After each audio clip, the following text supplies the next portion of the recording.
कहा जा रहा है कि राम मंदिर के फैसले को राहुल गांधी पलटने की प्लानिंग कर रहे थे कि अगर हमारी सत्ता आती है, सरकार आती है, मतलब तुष्टीकरण की राजनीति में क्या कांग्रेस पार्टी इस हद तक गिर सकती है?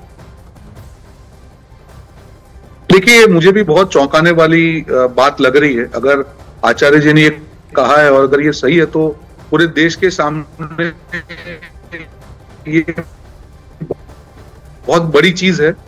और अगर तो कांग्रेस पार्टी को सामने आना चाहिए अगर उनको लगता है कि इसमें कोई और बात है, पर बहुत बड़ी चीज है ये, क्योंकि देश की आस्था के खिलाफ की ये बात है। और जो यूएस बात वही जो हर बार आने के समय थे, पर अगर ये सही है तो बहुत चौंकावने वाली और देश की आस्था के खिलाफ की बात होगी।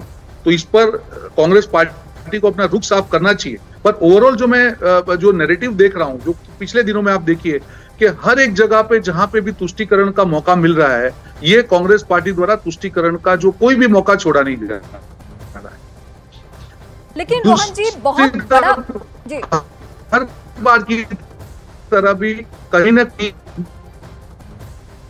जी मैं कहता हूं कि कहीं ना कहीं सरकार का भाजपा का विरोध करने में ये लाइन जो है देश के विरोध की लाइन, जैसे सैन्य के खिलाफ का चन्नी जी का बयान हो, जैसे उनके एक नेता ने हमारे जो हेमंत करकर हैं जो शहीद हो गए, उस लाइन क्रॉस कर जाते हैं ना कहीं ये विरोध में। मुझे लगता है ये भी उसी कड़ी में आगे है कि कहीं ना कहीं मोदी सरकार के विरोध में आप राम जी का विरोध करने लगे, ये भी उसी कड़ी में मैं आगे देख रहा हूं। तो ये बहुत खतरनाक चीज है। कहीं ना कहीं विपक्ष को ये चीज समझना पड़ेगा कि जब आप सत्ता का विरोध करते हैं तब वो करते करते आप इसका विरोध ना करने लगे, देश की आस्था का विरोध ना करने के लगे, सैन्य का विरोध। बानों के मसले को लेकर राजीव गांधी पर अभी तक सवाल उठते हैं। सुप्रीम कोर्ट के फैसले को पलटना और एक बार फिर प्लानिंग हो रही थी, यानी कांग्रेस पार्टी बीते कुछ दशकों में बिल्कुल नहीं बदली है। चाहे राजीव की कांग्रेस हो या फिर राहुल गांधी की कांग्रेस हो, दोनों में कोई फर्क नहीं है। मतलब मुस्लिम परस्त राजनीति, अब मुझे ये खुलकर कहना पड़ेगा, क्योंकि भारत का अस्तित्व और राम का अस्तित्व हम दोनों अलग करके नहीं देख सकते हैं।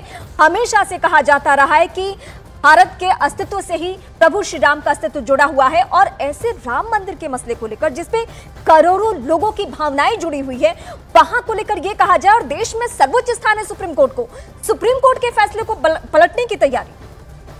नहीं, बिल्कुल आपकी बात सही मैं मान रहा हूं। देखिए, जब भी सुप्रीम कोर्ट ने ऐसा फैसला दिया जो कांग्रेस पार्टी को जैसे इलेक्टोरल बॉन्ड की हम बात करें, तब रिपोर्ट में कोई गलती नहीं थी, अब हमारे न्यायालय में कोई गलती नहीं थी, तब बिल्कुल सही था। और वही फैसला ये आया कि राम मंदिर के मामले पे सुप्रीम कोर्ट ने जो फैसला दिया, तब उसका ये कहा गया कि नहीं हम स्वीकार कर रहे हैं, पर राम मंदिर की जो स्थापना उस फंक्शन में नहीं जाया गया। राहुल गांधी जी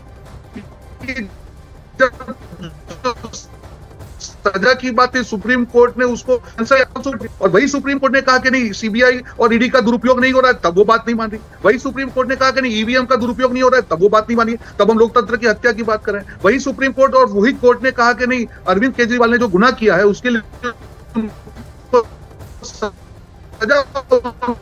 चाहिए, तब लोकतंत्र की हत्या की बात हुई। तो मैंने नहीं होते। आप अगर इसकी संस्थाओं पे विश्वास है तो आप उसको विश्वास रखिए। ऐसा नहीं हो सकता है कि जब वो संस्था आपके खिलाफ कोई बात करे तो लोकतंत्र की हत्या हो जाती है, और आपकी फेवर में जो बात करे तो सत्यमेव जयते हो जाता है। इसको तो कहते हैं रोहन जी देश की जनता सहूलियत की राजनीति करना, मतलब हमारी सहूलियत के हिसाब से फैसला आया तो ठीक, और अगर हमारे मन मुताबिक फैसला नहीं आया तो हम इस पे स्टैंड नहीं लेंगे, हम उस पे ही सवाल उठाएंगे।